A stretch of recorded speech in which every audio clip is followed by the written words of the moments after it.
दोस्तों नमस्कार, स्वागत है आपके अपने YouTube channel SGY science classes में और मैं हूं राममूर्ति। दोस्तों किसी महापुरुष ने सत्य ही कहा है कि मंजिल तो तेरी यही थी, बस जिंदगी गुजर गई आते आते। मंजिल तो तेरी यही थी, बस जिंदगी गुजर गई आते आते। क्या मिला तुझे इस दुनिया से, जब जला दिया तुझे तेरे अपनों ने जाते जाते। तो नमस्कार साथियों, स्वागत है आपको भारतीय राजनीतिक शास्त्र के इस सीरीज में और मैं हूं राममूर्ति।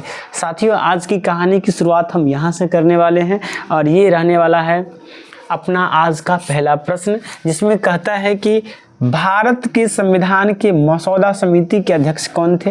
पहला है डॉक्टर राजेंद्र प्रसाद, दूसरा है वल्लभ भाई पटेल, तीसरा है जवाहरलाल नेहरू और चौथा है डॉक्टर भीमराव अंबेडकर। तो यहाँ से हो जाएगा डी, यानी चौथा नंबर ऑप्शन जो होगा सही हो जाएगा।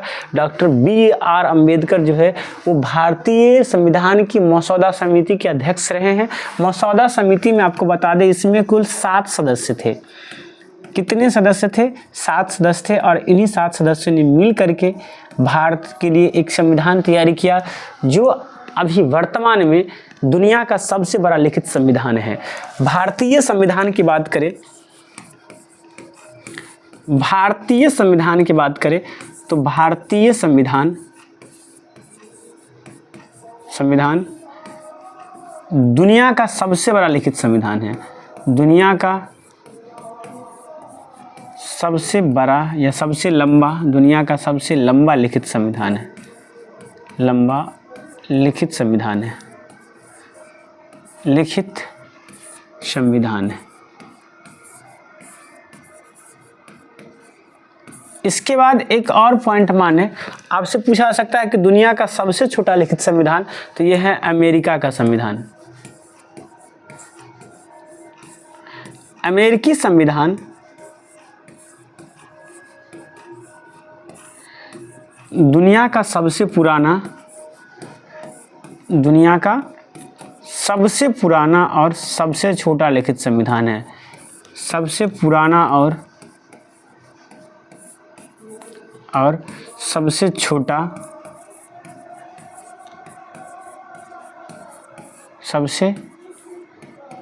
लिखित संविधान है। छोटा लिखित संविधान है।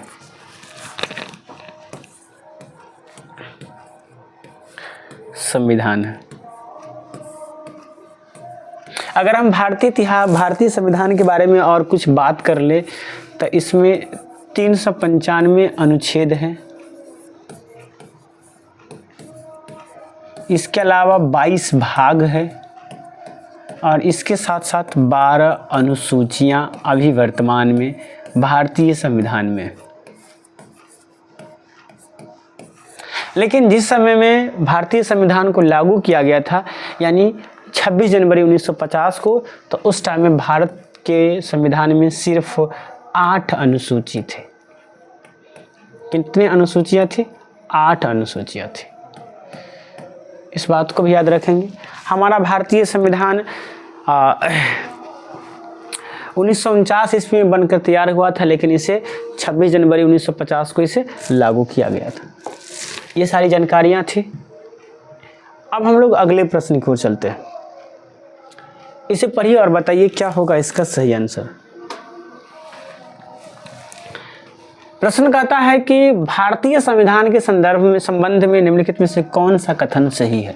पहला, यह कई संविधानों का मिश्रण है, तो ये बात तो कहीं ना कहीं सही है। आपको पता होगा कि भारतीय संविधान में अमेरिका से कुछ लिया गया है, कुछ बातें अमेरिकी संविधान से लिया गया है, कुछ बातें USSR से लिया गया है, उसके बाद कुछ बातें इंग्लैंड के संविधान से ली गई है, उसके बाद कुछ बातें कनाडा के संविधान से ली गई है, उसके बाद मतलब बहुत से संविधान से ETC कर देते हैं, बहुत से संविधान से बात ली गई। तो ये बात तो सही है कि हमारा जो भारतीय संविधान है कई संविधानों का मिश्रण है।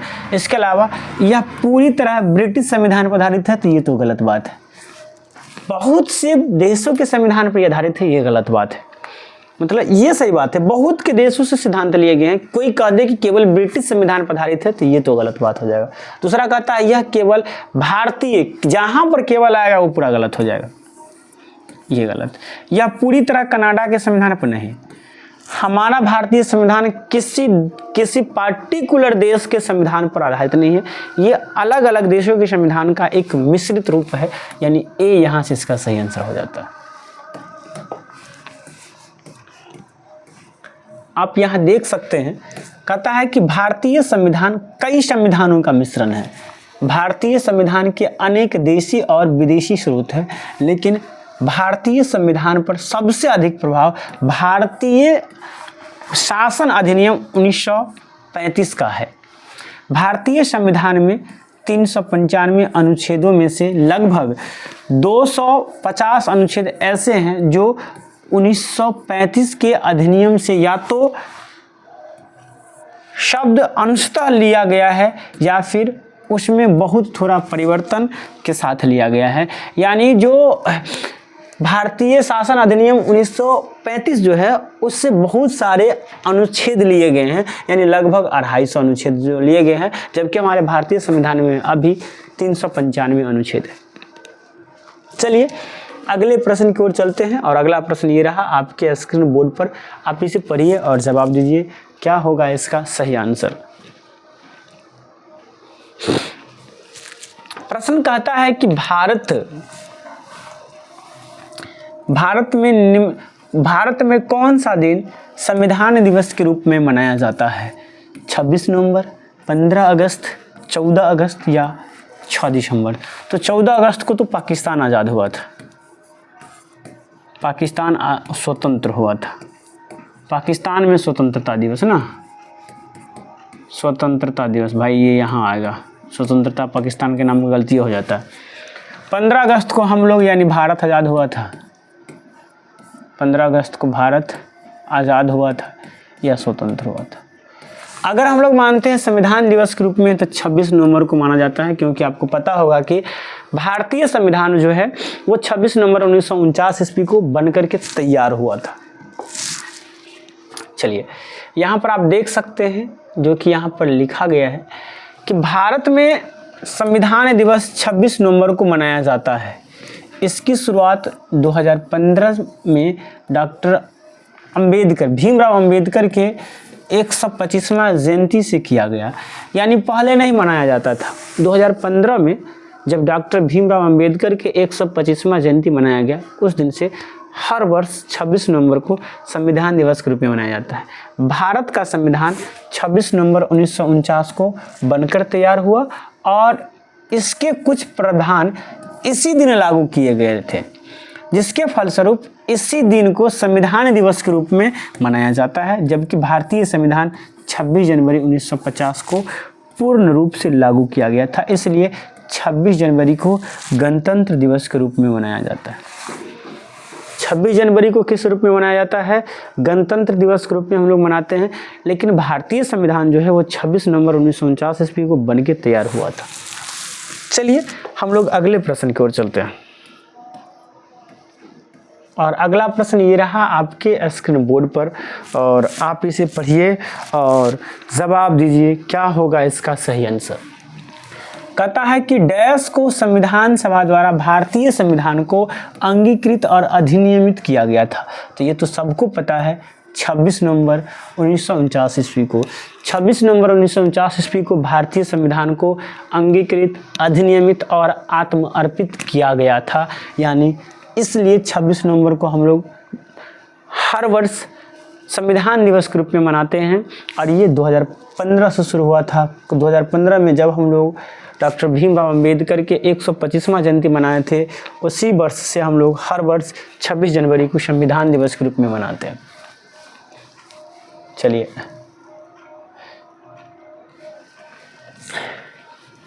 भारतीय संविधान की प्रस्तावना में संविधान को अपनाने की तिथि दी गई है, जिसमें कहा गया है कि इस संविधान सभा में आज तारीख 26 नवंबर 1949 ईस्वी को एतद द्वारा इस संविधान सभा को अंगीकृत, अधिनियमित और आत्मर्पित करते हैं। यानी जब आप भारत के संविधान को पढ़ेंगे तो वहाँ पर यह बात दिया गया है कि आज तारीख 26 नवंबर 1949 ईस्वी को एतद द्वारा इस संविधान को अंगीकृत, अधिनियमित और आत्म अर्पित करते हैं। चलिए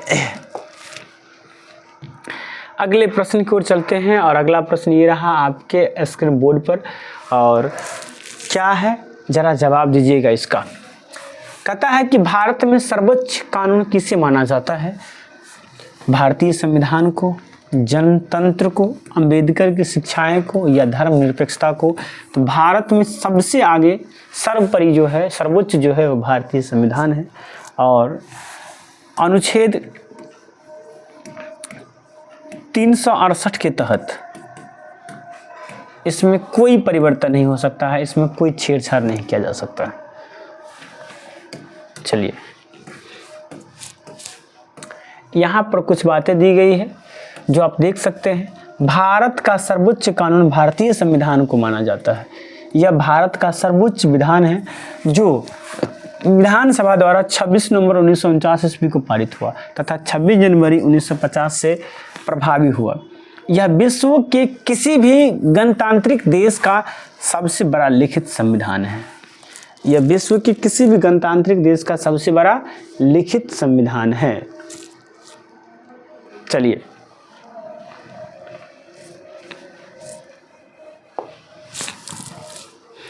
बताइए।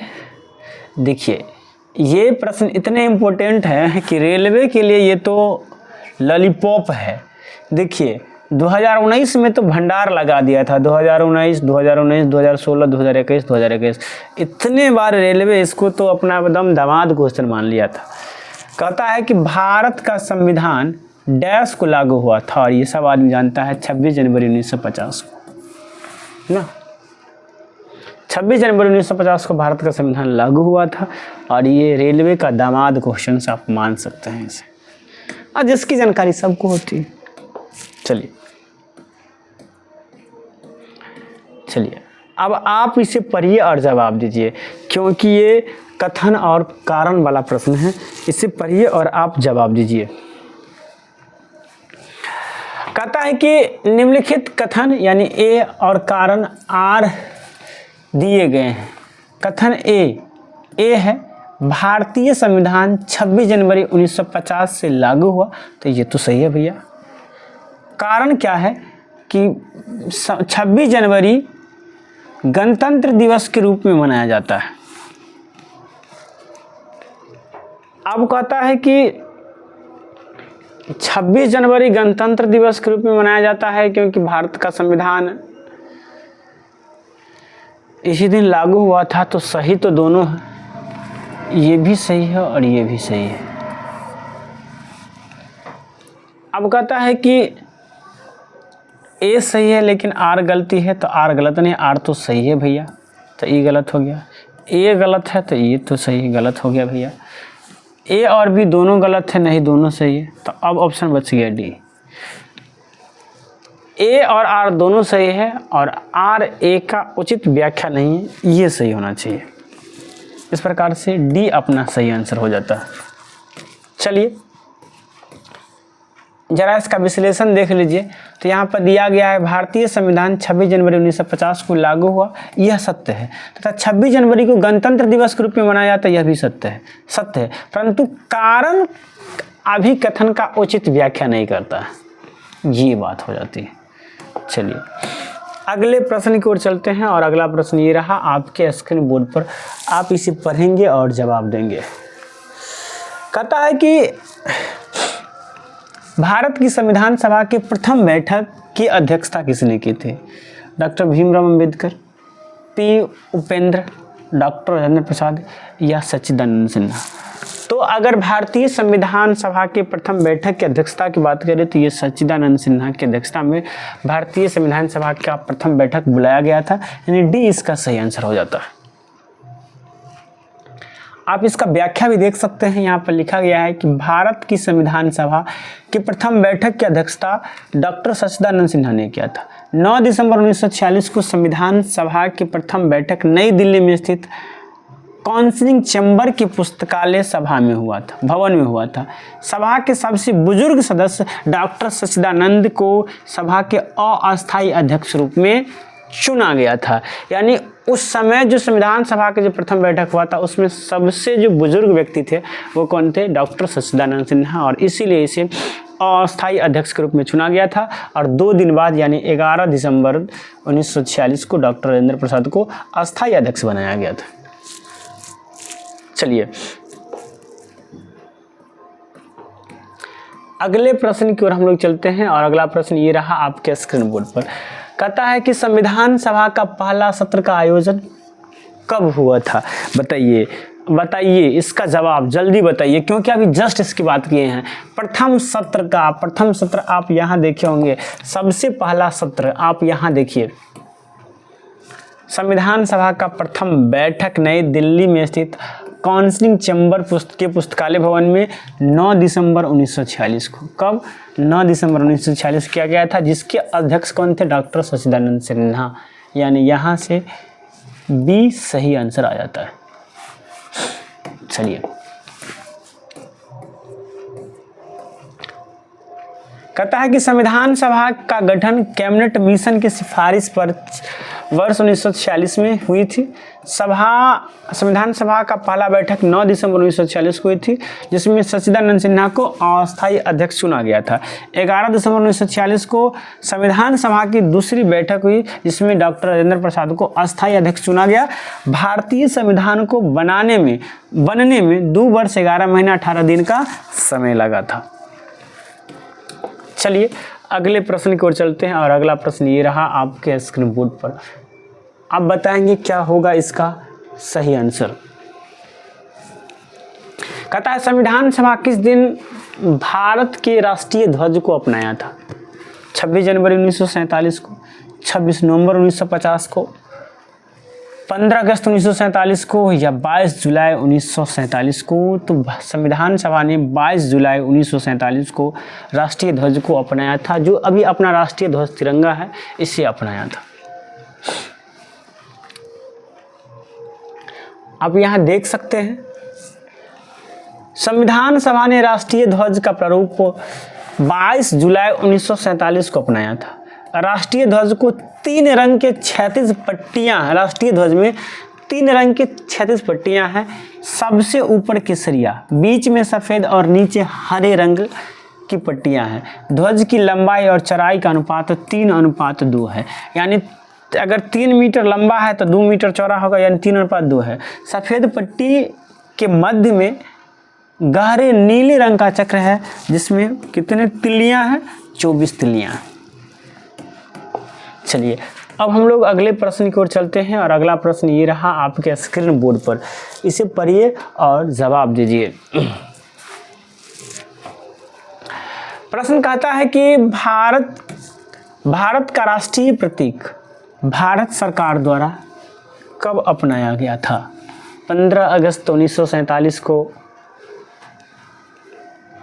14 अगस्त 1947 को, 26 जनवरी 1950 को या 20 अगस्त 1950 को? तो भारत सरकार द्वारा 26 जनवरी 1950 को अपनाया गया था। 26 जनवरी 1950 को अपनाया गया था, यानी सी इसका सही आंसर हो जाता है। अब इसका डिस्कशन यहाँ दिया गया है, आप इसे पढ़ के समझ सकते हैं। यहाँ दिया गया है कि अशोक द्वारा सारनाथ में स्थापित सिंह स्तंभ भारत का राष्ट्रीय प्रतीक है ना। इसको सारनाथ में स्थित अशोक के लाट से लिया गया है। इसे 26 जनवरी 1950 ईस्वी को भारत सरकार द्वारा अपनाया गया। मूल रूप से इसमें 4 सिर है, जो चारों दिशाओं की ओर मुंह किए बैठे हैं। इसके नीचे एक गोल आधार है, जिस पर एक हाथी, एक घोड़ा, एक सांड और एक बैल बने हैं। यानी प्रतीक में क्या है? 4 शेर, हाथी, घोड़ा, सांड और एक बैल है। सिंह स्तंभ के आधार पर सत्यमेव जयते देवनागरी लिपि में अंकित है। सत्यमेव जयते शब्द मुंडको उपनिषद से लिया गया है। ये किस उपनिषद से लिया गया है? मुंडको उपनिषद से लिया गया। चलिए अगले प्रश्न की ओर चलते हैं और अगला प्रश्न ये रहा आपके स्क्रीन बोर्ड पर। आप इसे पढ़ेंगे और जवाब देंगे। कहता है कि भारत का संविधान गणतांत्रिक है क्योंकि इसमें निर्वाचित सदन का प्रावधान प्रदान किया गया है, ये कोई जरूरी नहीं, ये सही नहीं है। इसमें एक अधिकार विधेय शामिल किया गया है, ये कोई बात नहीं हुआ। इसमें वयस्क मताधिकार का प्रावधान प्रदान है।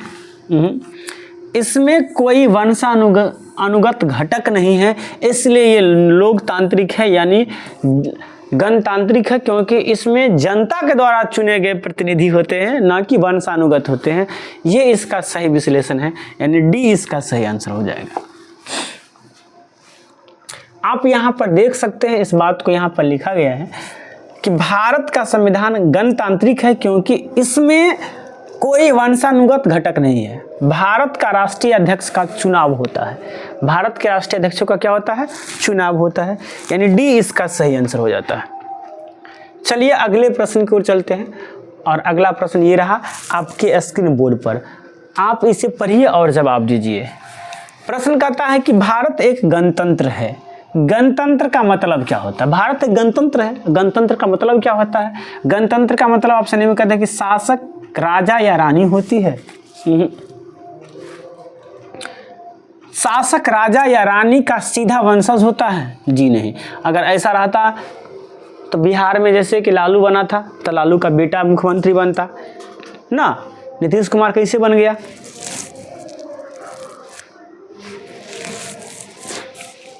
कहता है वह दिन जब भारत स्वतंत्र हुआ था, राज्य का प्रमुख उसके लोगों द्वारा परोक्ष रूप से चुना जाता है। ये सही बात है, मतलब राज्य के जो प्रमुख होते हैं वो लोगों द्वारा चुने जाते हैं, ये इसका सही आंसर है।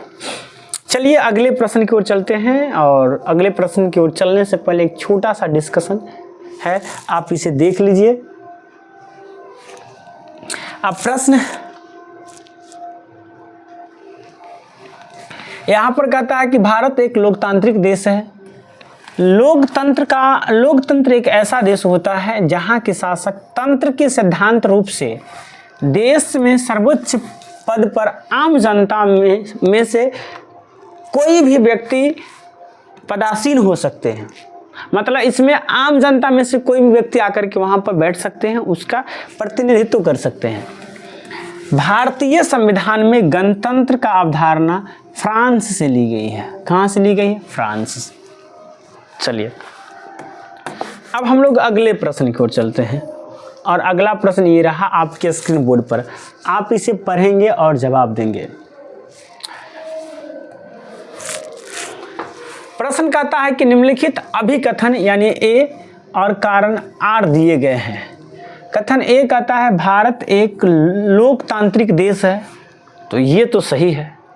कथन ए सही है, ए और आर दोनों सही है, और ए सही है, दोनों गलत है, तो ये तो गलत हो गया। कहता है भारत का एक अपना संविधान है, ये भी सही है, तो ये गलत हो गया। आर गलत है तो ये गलत है। ए और बी दोनों सही है, सही है। और आर ए का उचित व्याख्या है, ये गलत बात है, ये भी गलत हो गया, तो सही क्या हो गया? बी। यानी ए और आर दोनों सही है, लेकिन आर बी का उचित व्याख्या नहीं है। अब उसका संविधान है, इसका मतलब ये नहीं कि वो लोकतंत्र हो गया, तो संवैधानिक हो गया, संवैधानिक देश है। लेकिन लोकतंत्र का मतलब ये नहीं है कि वो भारत का संविधान है। कथन दोनों सही है, लेकिन आर ए का सही कारण नहीं है। तो दोस्तों thank you for watching this video. इस वीडियो को देखने के लिए आपको बहुत बहुत धन्यवाद। आपको कैसा लगा हमारा ये वीडियो कमेंट करके बताइएगा। अगर अच्छा लगा है तो लाइक कीजिए, साथ ही साथ यदि आप हमारे चैनल पर नए हैं तो इसे सब्सक्राइब करके बेल आइकन को दबा दीजिए। चलिए मिलते हैं नेक्स्ट सेशन में। आज के लिए इतना ही। जय हिंद, जय भारत।